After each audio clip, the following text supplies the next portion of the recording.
Hello friends, this is Shahbaz and you are watching our YouTube channel.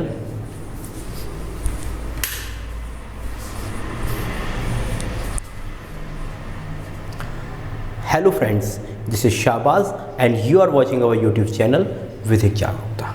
हम इस channel के माध्यम से समय समय पे आपके लिए लॉ से जुड़ी इन्फॉर्मेशंस लाते रहते हैं। जैसे कि आप जानते हैं, किसी भी एग्ज़ाम को निकालने के लिए एक पहले से तैयारी और एक स्ट्रेटजी की आवश्यकता होती है। आप इंस्टेंट कोई तैयारी और स्ट्रेटजी नहीं बना सकते। तो अगर कोई भी आपको एग्ज़ाम में पास आउट होना है, और मैं अगर बात करूं कि बड़े एग्ज़ाम जैसे सिविल जज, एडीयूपी वगैरह जो एग्ज़ाम होते हैं, इनमें स्ट्रेटजी आपको बहुत पहले से बनानी पड़ती है। अब स्ट्रेटजी के तौर पे बात की जाए तो अब एग्ज़ाम के 3 फॉर्म स्टेजेस होते हैं, प्री मेंस, इंटरव्यू, और हर स्टेज की एक इंडिविजुअल तैयारी होती है। तीनों तैयारी को अपन मिक्सअप नहीं करते, लॉ एक ही पढ़ना है, लेकिन तीनों की लेकिन तैयारियां अलग अलग होती हैं तीनों फॉर्मेट की। प्री के लिए हम बैरक पढ़ते हैं, इसके साथ साथ ऑब्जेक्टिव लगाते हैं, वो चीज़ हो गई। अब सबसे इंपॉर्टेंट चीज़ आती है मेंस, क्योंकि देखिए प्री क्या होता है, अपन ने देखा होगा कि जो हमारे जुडिशरी है, प्री के जो मार्क्स होते हैं केवल इन मार्क्स ये होते हैं जो क्वालिफाइंग मार्क्स होते हैं। ये मार्क्स आपके फाइनल रिजल्ट में नहीं जोड़े जाते। अब फाइनल एग्जाम में रिजल्ट किसके जोड़े जाते हैं, वो होते हैं आपके मेंस और इंटरव्यू। अब मेंस जो होता है ये सबसे इम्पॉर्टेंट फेज़ होता है। अगर आपने मेंस में अच्छे नंबर मार दिए तो इंटरव्यू में आपके नंबर कम भी हो जाए तो भी आपका सिलेक्शन हो जाएगा। अब मेंस में क्या करना पड़ता है, लिखना पड़ता है। अब लिखने के लिए हर स्टेट का अलग अलग फॉर्मेट है, कहीं जजमेंट पूछे जाते हैं, कहीं नहीं पूछे जा सकते। लेकिन अगर हम मोस्टली बात करें अपन स्टेट्स की, तो वहाँ पे क्वेश्चन आंसर पूछे जाते हैं। तो आज का जो हमारा वीडियो होने वाला है वो इसी के संबंध में होने वाला है कि मेंस के लिए जो क्वेश्चन आंसर फॉर्मेट करते हैं वो कैसे फॉर्मेट किया जाए, और इसके साथ कुछ जो सवाल लोगों के मन में आते हैं जो लोग बार बार पूछते हैं, मुझसे भी पूछते हैं, मेरे स्टूडेंट अपने यूट्यूब चैनल के माध्यम से पूछते हैं, और अलग अलग समय। तो आज मैंने कोशिश की है कि इस वीडियो में मैं चीज़ें बताऊं कि मेंस के क्वेश्चन को फ्रेम कैसे करना है। देखिए ये पर्सनल मेरी स्ट्रेटजी है, मैं इस स्ट्रेटजी पे काम करता हूँ, अपने स्टूडेंट को बताता हूँ, तो सबकी स्ट्रेटजी अलग हो सकती है। तो मुझे जो बेहतर फॉर्मेट लगा वो ये है। साथ साथ कुछ ऐसे क्वेश्चन जो मेंस से जुड़े हैं, तो आप देख सकते हैं हमारा आज का टॉपिक है how to frame mains question. Mains के क्वेश्चन को फ्रेम कैसे किया जाए, और मेंस के क्वेश्चन के साथ कुछ ऐसे सवाल जो इसके साथ हमेशा जुड़े होते हैं। जैसे पहला सवाल, how to frame mains question, इसको मैं आपको यहाँ पे बताने वाला हूँ कि मेंस के क्वेश्चन को कैसे फ्रेम किया जाएगा। उसके पहले कुछ और सवाल देखते हैं, फिर हम अपने मेन क्वेश्चन पे आते हैं कि इसको फ्रेम कैसे करना है। किसी क्वेश्चन को बहुत प्रकार फ्रेम हो सकते हैं, बहुत प्रकार से क्वेश्चन फ्रेम हो सकता है, लेकिन यहाँ पे हम कुछ ऐसे फ्रेम करके देखेंगे कि हो सकता है कि अगर आप उस चीज़ को फॉलो करो तो आपको अच्छे नंबर मिले। दूसरा है, बैरक लिखना ज़रूरी है या नहीं। बहुत से लोग पूछते हैं सर मेंस दे रहे हैं, क्या मेंस में बैरक लिखना ज़रूरी है या नहीं। तो देखिए, जितनी बैरक की लैंग्वेज आप ज़्यादा लिखेंगे उतने ज़्यादा नंबर मिलेंगे। लेकिन अगर किसी सब क्वेश्चन की आपको फुल लैंग्वेज याद नहीं हो रही है या बिल्कुल भी याद नहीं हो रही, तो फिर क्वेश्चन नहीं छोड़ना है। अगर आपको सिंपल तरीके से लैंग्वेज याद हो रही, तो देखिए इफेक्टिव सबसे अच्छा रहता है कि बैरक की लैंग्वेज। इससे 2 चीज़ होती है कि एक चीज़ आपको पहले से चीज़ याद होती है और अपना समय बचता है। अगर हम कोई भी डेफिनेशन जैसे थेफ्ट पढ़े तो हमें ऑलरेडी याद होती है डेफिनेशन, उसमें सारे इसेंशियल्स कवर हो जाते हैं। अगर हम अपनी डेफिनेशन बनाते हैं तो हो सकता है एक आध उसमें आवश्यक जो तत्व होता है इसेंशियल वो गायब हो जाए या बनाने में समय लग जाए। अब वहाँ समय बड़ा कम होता है। लगभग एमपी की बात करें तो 3 घंटे में आपको 12 क्वेश्चन मिलते हैं, 12 क्वेश्चन लिखने होते हैं। तो एक क्वेश्चन के लिए लगभग 15 मिनट। अब 15 मिनट में आपको करना है तो आप क्वेश्चन सोचोगे कि लिखोगे, तो वो टाइम का थोड़ा रहता है। तो क्वेश्चन कोशिश करिए जितना बैरक याद कर सको कर लो। अगर नहीं हो रहा तो ज़रूरी नहीं है कि आप हर चीज़ में बैरक ही लिखो, आप अपनी लैंग्वेज में भी लिख सकते हैं। दूसरा आता है बैरक कितना लिखें, मतलब ये भी प्रश्न आता है कि बैरक पूरा का पूरा लिख दें। अब जैसे उन्होंने थेफ्ट पूछी तो क्या थेफ्ट का पूरा बैरक उतार दें या कुछ अपनी भाषा में भी। तो देखिए मैंने बोला कि अगर डेफिनेशन मेनली है, अगर छोटी डेफिनेशन है तो आप उसको क्या करिए, छोटी डेफिनेशन या कोई भी पॉइंट जो आपसे क्वेश्चन पूछा गया वो छोटा है तो बैरक एज इट उतार दीजिए। लेकिन अगर वो बहुत बड़ा हो रहा है तो कोशिश करिए थोड़ा बहुत बैरक लिखने का और थोड़ी अपनी लैंग्वेज में उसको एक्सप्लेन करने का, जिससे आंसर भी बड़ा ना हो और वो चीज़ों को आसानी से समझा पाओ। तो ये आपके ऊपर है कि अगर आप बैरक की एक लैंग्वेज को ईजिली याद कर सकते हैं, ईजिली लिख सकते हैं, तो वो लिखिए, वो ज़्यादा आसान होगा। और नहीं कर पा रहे हैं ईजिली, बहुत से लोग कहते हैं बैरक की लैंग्वेज याद नहीं होती, तो आप जितना लिखना चाहो उतना लिख सकते हो वो। इसके बाद आता है कि कौन सी लैंग्वेज में लिखें, क्वेश्चन आंसर कौन सी लैंग्वेज में। तो देखिए मैं तो हमेशा यही बोलूँगा कि आप जिस लैंग्वेज से आप कंफर्टेबल हैं, कुछ लोग होते हैं हिंदी मीडियम से पढ़ते आए हैं, अब उनका मेंस होने वाला है तो अब कहते हैं कि यार वो मेंस में इंग्लिश में अच्छे नंबर मिलते हैं, हो सकता है इंग्लिश में अच्छे नंबर मिलते हो, लेकिन अगर आप हिंदी में कंफर्टेबल है तो आप हिंदी में पेपर दीजिए, आपका एग्जाम 100% लिख लेगा। ये कोई नहीं रहता है कि हम अब जिस लैंग्वेज में कंफर्ट नहीं है हम उसमें अगर पेपर देंगे तो हम वहाँ पे ट्रांसलेट ही करते रह जाएंगे चीज़ों को। हिंदी मीडियम का स्टूडेंट है, हिंदी बहुत अच्छी आती है, अच्छे से लिखता है, शब्द बहुत अच्छे आते हैं, लेकिन इंग्लिश में लिख रहा है। अब वहाँ पे क्या हुआ, कोई क्वेश्चन आया, अब उसको क्वेश्चन को लिखने बैठा, अब शब्द का फेर हो रहा है, अब वहाँ पे वो ट्रांसलेट करे शब्दों को कि लिखे। अब जब तक ट्रांसलेट करोगे तो ऐसे तो आपको एक क्वेश्चन लिखने में 1 घंटा हो जाएगा, तो आपके बाकी क्वेश्चन छूट जाएंगे। तो मेरा सजेशन है जिस लैंग्वेज में आप कंफर्टेबल हो, जो लैंग्वेज में आप फ्लुएंट लिख सकते हो, वो लैंग्वेज को आप प्रेफर करिए। लैंग्वेज बहुत ज़्यादा बैरियर नहीं होती है, अगर आपकी भाषा अच्छी है, शब्दों का चयन अच्छा है तो डेफिनेटली आपको एग्जामिनर अच्छे नंबर देगा। हिंदी मीडियम वालों को भी बराबर से सिलेक्शन होते हैं, ये कोई रूल नहीं है। दूसरा, एक आंसर कितने पेज में लिखें, ये क्वेश्चन पूछा जाता है, सर एक आंसर कितने पेज में। तो देखिए सीधा सीधा है कि ऐसा कोई रूल नहीं है कि आंसर कितने पेज में लिखा जाए, क्वेश्चन की डिमांड क्या है इसके हिसाब से आंसर लिखा जाएगा। एमपी की मैंने अभी बात की तो एक एमपी में 8 नंबर का क्वेश्चन आता है, कुछ 4 नंबर के। अब कुछ लोग बोलते हैं 8 नंबर का क्या कितने पेज में लिखा जाए, तो देखिए ऐसे कोई रूल नहीं है कि इसको आपको 300 वर्ड में लिखना है कि 400 वर्ड या 200 में। अब क्वेश्चन की अगर डिमांड 4 पेज में पूरी हो रही तो आपको वहाँ 4 पेज में लिखना पड़ेगा, और कुछ क्वेश्चन की डिमांड आपकी 1 से 1.5 पेज में भी पूरी हो जाती है तो वो भी लिखिए। लेकिन हम मोटा मोटा अनुमान लगाएं तो लगभग 2.5 से 3 पेज आपका ये अनुमान होता है कि इतना लिखना चाहिए आपको। लेकिन अगर फिर कोई क्वेश्चन, मैंने बाद में बोला कि अगर कोई क्वेश्चन 4 पेज में उसकी डिमांड पूरी हो रही तो वो आपको 2.5 नहीं लिखना पड़ेगा, 4। और अगर किसी क्वेश्चन की डिमांड 1.5 पेज में भी पूरी हो रही तो आप उसको 2.5 पेज मत लिखिए, उससे क्या होगा, आपका समय वेस्ट होगा। क्वेश्चन फ्रेम करना ज़रूरी है या नहीं, एक ये भी क्वेश्चन पूछा जाता है कि सर मैं मेंस का एग्जाम दे रहा हूँ, क्या क्वेश्चन पहले से फ्रेम करूँ या इंस्टेंट मूवमेंट में करूँ। देखिए क्वेश्चन फ्रेम करने के लिए आपको समय चाहिए। आप ऐसा नहीं है कि प्री निकालने के बाद आपको जो 45 या 60 दिन मिलते हैं आप सोच रहे हो कि मैं उसमें क्वेश्चन फ्रेम कर लूँ, तो तब नहीं कर पाओगे। दूसरी है कि ज़रूरी बिल्कुल नहीं है। देखिए कोई भी चीज़ ज़रूरी नहीं है कि आप बोलोगे कि ये जो क्वेश्चन है क्या इसमें ये मैंडेटरी है, कुछ नहीं। अब आप फ्रेम नहीं करते तो भी आप लिख सकते हो, लेकिन फिर आपकी माइंड की कैपेसिटी पे डिपेंड करता है, क्या आप जो क्वेश्चन लिख रहे हो क्या वो आपको एज इट इज़ याद रहेगा, क्या आप वहाँ पे उस चीज़ को वैसे ही उतार पाओगे। अगर एक क्वेश्चन आया तो क्या आप उसको बहुत अच्छे तरीके से फ्रेम कर पाओगे, क्योंकि हमारे पास फ्रेम रहता है तो हमें पता रहता है कि पहले कौन सी चीज़ आनी, कौन सी नहीं आनी।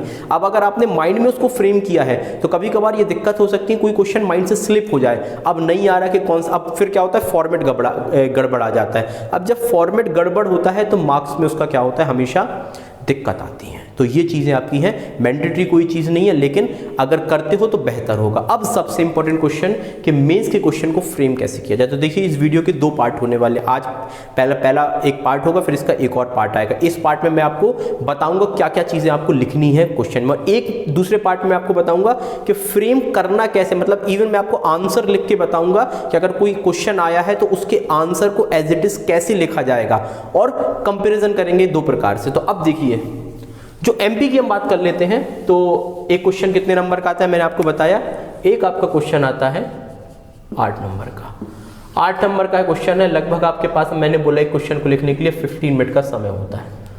और रिसेंटली अभी देखा गया है जो फॉर्मेट है वो थोड़ा सा चेंज हुआ है क्वेश्चन का।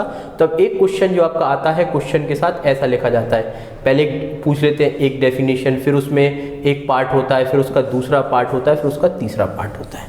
वह पूछ लेंगे व्हाट इज कोरोजन, ठीक है, व्हाट इज, पहले एक डेफिनेशन पूछ ली कोरोजन की, इसमें पूछ लिया कोरोजन के इसेंशियल क्या होते हैं, ठीक है, और इसेंशियल इसका इफेक्ट क्या होता है कॉन्ट्रैक्ट में। इस टाइप सबसे 3 क्वेश्चन एक साथ जोड़ सकते हैं वो, या ऐसे कोई भी question what is theft, essential of theft and case relating to theft, तो कोई भी क्वेश्चन आपके जोड़ देते हैं। तो मेरा मतलब है कि जो पहले क्वेश्चन आता था केवल सिंगल में, तो आजकल एमपी में देखा गया कि एक क्वेश्चन को 2 या 3 पार्ट में आपको डिवाइड कर देते। तो आप वो जितना डिवाइड करेंगे तो आपको वो तीनों चीजें लिखनी पड़ेंगी।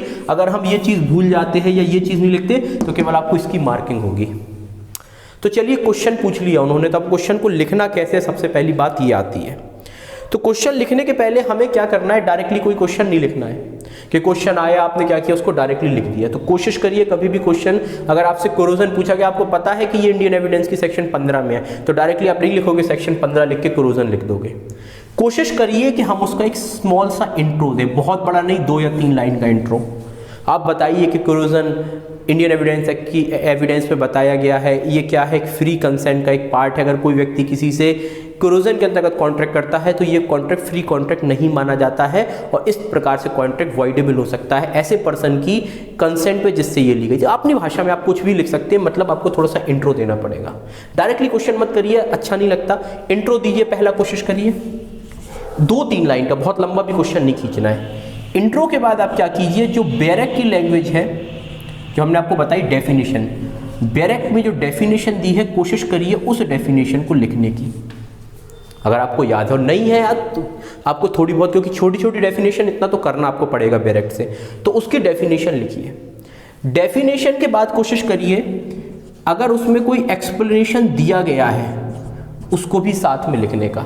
एक्सप्लेनेशन बहुत ज़्यादा है, बहुत बड़े हैं, जैसे कहीं कहीं एक्सप्लेनेशन बहुत ज़्यादा है और बहुत बड़े बड़े, तो उनको फिर ओन नॉलेज में आप अपनी खुद की भाषा में, ओन लैंग्वेज में आप उसको लिखने की कोशिश करिए एक्सप्लेनेशन। अगर उसमें चौथी चीज़ आती है, कोई इलस्ट्रेशन दिए गए हैं, आप इलस्ट्रेशन को भी राइट डाउन करिए। इन केस बहुत सी जगह इलस्ट्रेशन नहीं दिए गए, तो अगर आपको डेफिनेशन समझ में आ गई है तभी तो आप लिख रहे हैं, तो आप अपनी लैंग्वेज में एक एग्जाम्पल उसको लिख दीजिए एग्जाम्पल के तौर पे कि भैया ए ने बी को मारा और बी ने ऐसा किया। ये थोड़ा सा उसको 2-3 लाइन में आप क्या करिए, कोशिश करिए कि आप उसको लिख पाओ। इसके बाद ये आप चीज़ों आपको ये देखिए, इतनी चीज़ें ये सभी लिखेंगे। जैसे एक नॉर्मल हम आपसे बात करें कि एक आप लिख रहे हो, ये आपकी कॉपी है, ठीक है, ये मेरी कॉपी है, ठीक है, माई कॉपी है, और ये कोई अदर व्यक्ति की कॉपी है। वो उससे पूछा गया कोरोजन एसेंशियल और इफेक्ट, उसने लिखा सीधे सेक्शन 15 लिखी कोरोजन में, उसके एसेंशियल लिखे, 4 एसेंशियल लिख दिए समझिए, और इफेक्ट लिख लिया, उस इफेक्ट में सेक्शन 19 लिख ली, और इतने में उसने क्वेश्चन कवर कर दिया 2 पेजेस में। अच्छी बात है, मैं ये नहीं कहता ये गलत है। अगर नॉर्मल लिखा है तो चेकियर आपको 8 में से 4 नंबर दे देगा, ठीक है, एक हिसाब से ये भी ठीक है, आपको गलत नहीं किया उसने, लेकिन नंबर भी एवरेज दिया, क्योंकि ऐसा तो सब लिख रहे हैं। अब आपको एक्स्ट्रा नंबर तभी मिलेंगे जब आप कुछ एक्स्ट्रा चीज़ें डालें। तो मैंने एक एक्स्ट्रा चीज़ अपनी क्या हुई, एक हुई इंट्रो, दूसरा बैरक वो लिख रहा था, हमने लिखा, एक्सप्लेनेशन मैंने अपनी लैंग्वेज में लिख दिया या वही चीज़ लिखी, हो सकता है वो एक्सप्लेनेशन ना लिखे, इलस्ट्रेशन या आपको एग्जाम्पल लिखना है। इसके बाद 2 चीज़ें, अगर ये डेफिनेशन है, इस डेफिनेशन को क्या करना है हमें, जब डेफिनेशन ये चीज़ें लिख जाएं बैरक की, ये तो सारी चीज़ें बैरक की हैं, ये लिख गई, इसके बाद जो डेफिनेशन होगी हमें उसको क्या करना है, या तो ओन वर्ड्स पे लिखना है कि हमें उस डेफिनेशन को पढ़ के क्या समझ में आया। क्योंकि चेकियर को समझाइए कि हम रट्टू टोता नहीं है, हमें चीज़ें समझ में आई हम बताना, आप उसको 2 या 4 लाइन में या 5 लाइन में जितने भी उसको समझाइए कि मुझे ये चीज़ समझ में आ गई। या आप किसी जूरिस्ट की डेफिनेशन ले सकते हैं, बड़े बड़े जूरिस्ट होते हैं, लॉयर्स होते हैं, उनने डेफिनेशन दी है, या सुप्रीम कोर्ट या प्रिवी काउंसिल में किसी कोई डेफिनेशन आई है तो वो भी आपको देनी पड़ेगी। जैसे इंडियन एविडेंस एक्ट में अपन कन्फेशन पढ़ते हैं, कन्फेशन कहीं भी क्या है, डिफाइन नहीं है, तो कन्फेशन डिफाइन नहीं है तो क्या उसको लिखोगे नहीं, क्या सीधा सीधा लिख दोगे confession is define no in Indian evidence act, तो एक हिसाब से है तो सही, लेकिन नेगेटिव आपकी छवि जा रही है कि आपने पढ़ा नहीं है। तो आप उसमें पकला नारायण स्वामी का केस लिखिए, आप जो स्टीफेंस ने डेफिनेशन दी थी जिसको बाद में गलत साबित किया था वो लिखिए, आप लॉर्ड एक्टन की डेफिनेशन लिखिए, आप अपनी भाषा में डेफिनेशन लिखिए, आप उसको समझाइए कि हमें समझ में आ गया। अगर आप ये चीज़ लिख के आते हैं कि ये कहीं डिफाइन नहीं है, मैं नहीं बोलता ये गलत है, लेकिन नंबर आपको कम मिलेंगे। इसके बाद क्या करें हम, अब आपने बोला ये सारी चीज़ें तो लिख दी, इसके बाद आप क्या करिए, नेक्स्ट पॉइंट डालिए इसेंशियल। अब आपको इसेंशियल भी तो पूछा गया, ये क्वेश्चन भी कवर करना है, ऐसा नहीं कि इसको इतना लंबा लिख दो 3 पेज का, हर चीज़ को क्वांटिटी आपकी होनी चाहिए कि हम लिख भी दें। इसलिए मैंने बोला क्वेश्चन फ्रेम करते हैं तो अच्छा रहता है, नहीं करते तो आपकी मर्जी है, क्योंकि फिर ऐसा ना हो कि आप इसमें ही 4 पेज भर दें और फिर आप बोलो कि अरे यार ये तो बहुत बड़ा क्वेश्चन हो गया, 8 पेज का एक क्वेश्चन लिखा है। 8 पेज में देखिए अगर आप लिखोगे तो बाकी आपको एक क्वेश्चन 15 मिनट है, 15 मिनट में 8 पेज नहीं लिखे जा सकते, स्वाभाविक आपके दूसरे क्वेश्चन छूट जाएंगे।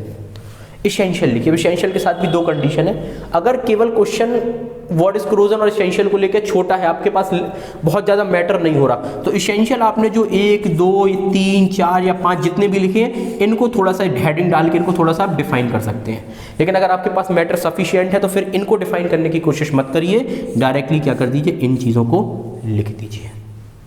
इसके बाद एक और क्वेश्चन है जो आपकी क्या बात करता है, इफेक्ट की। आप बीच में क्या कर सकते हो, थोड़ा सा या तो एंड में केसेस लिख लीजिए, या अपन जैसे अपने यहाँ पे खत्म किया था ना इसेंशियल के पहले, यहाँ पे जैसे आपका सब कुछ डायरेक्ट खत्म हो रहा था ऑन लैंग्वेज के बाद, आप कुछ केस लॉज लिख लीजिए जो लीडिंग केस है उस सेक्शन के। अगर केस लॉज लिखते हैं तो नंबर अच्छे मिलते हैं। तो यहाँ पे आप डाल दीजिए जैसे कि कोरोजन से रिलेटेड ये केस है, इसमें ऐसा बोला, इसमें ऐसा बोला, तो आप 2-3 केसेस डालिए। केसेस बड़े इंपॉर्टेंट होते हैं। केसेस लिखने से क्या होता है, एक अच्छी आपकी क्या आ जाती है, उसको पता होता है कि आपको केसेस भी पता है, तो यहाँ आप केसेस वगैरह डाल सकते हैं। अब इफेक्ट लिखा कि इफेक्ट आपने बता दिया, इसका इफेक्ट सेक्शन 19 में पता चलता है, और उसके बारे में अपन 2 या 3 लाइन में आप लिख दीजिए। ये सारी चीज़ें आपकी हो गई। क्या क्वेश्चन कंप्लीट करें? अभी नहीं हुआ। अब हम इसमें क्या डाल सकते हैं, इसके बाद हम इस कुछ क्वेश्चन पे उसका कंक्लूजन भी दे सकते हैं। देखिए अलग अलग क्वेश्चन की डिमांड होती है। कुछ क्वेश्चन में कंक्लूजन दे सकते हैं, आप चाहो तो लास्ट में 2 या 3 लाइन में, अगर कुछ एनालिसिस आपने लिखा है, कुछ एनालिटिकल क्वेश्चन आते हैं, उसमें आप कंक्लूजन लिख सकते हो। एनालिटिकल क्वेश्चन ही इस प्रकार से क्वेश्चन है, तो आप इस पे क्या कर सकते हो, कोई लॉ रिपोर्ट है, कोई लॉ कमीशन की रिपोर्ट है, इसके कॉन्स्टिट्यूटिविटी को लेकर, संवैधानिकता को लेकर कोई प्रश्न उठा है, वो आप नोट कर सकते हो। आप इंडियन लॉ में अगर या इंग्लिश लॉ में कोई अंतर है तो आप वो भी आप 1-2-4 लाइन में बता सकते हो, या इसके जैसी कोई सेक्शन है, अब जैसे सेक्शन 15 पढ़ते हैं तो सेक्शन 72 का जिक्र आना चाहिए इंडियन कॉन्ट्रैक्ट का, लेकिन क्योंकि दोनों में कोरोजन बताया गया है, लेकिन इसका इसको बहुत ही नैरोअर, इसका वाइडर है। तो मेरा बताने का मतलब है अगर उससे रिलेटेड कोई सेक्शन आप उसको भी बता दीजिए।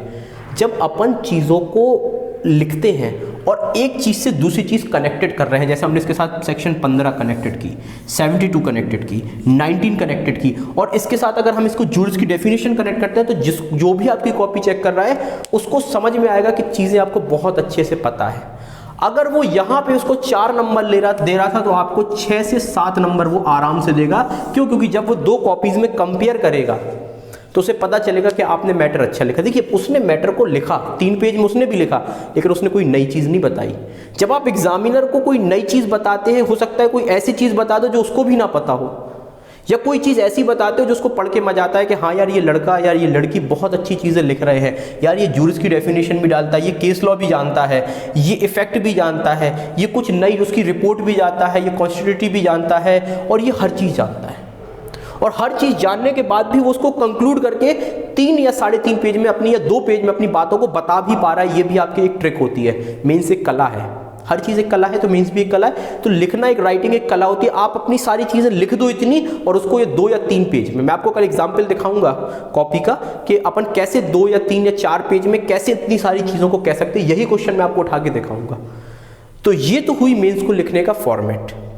मेंस में मैं अभी और भी वीडियोस लेके आऊँगा जिसमें बताऊँगा मेंस का क्वेश्चन लिखने के बाद उसको हाईलाइट कैसे करना है, मेंस का क्वेश्चन लिखना कैसे है, उसका फॉर्मेट क्या होगा, मार्जिन कैसे अपन को देखना है, क्योंकि ये देखिए हर चीज़ बड़ी इंपॉर्टेंट है। इतनी डिटेल में शायद अभी तक यूट्यूब में किसी ने वीडियो नहीं बनाई है इतनी डिटेल में जो आपको ये चीज़ें बताए। और ये केवल एक वीडियो नहीं होने वाली, इसकी पूरी सीरीज़ आपको आएगी जिससे आपको मेंस को बहुत अच्छे से समझ में आए। अगर आपको ये वीडियोज़ अच्छी लग रही है तो वीडियो को लाइक करें, शेयर करें, और पेज और चैनल को सब्सक्राइब करें। और अगर आपके कोई फ्रेंड्स वगैरह हैं जो जुडिशियल एग्जाम की तैयारी कर रहे हैं या आप तैयारी कर रहे हैं तो उन तक भी ये चीज़ों को पहुंचाएं जिससे उन्हें ये फ़ायदा हो।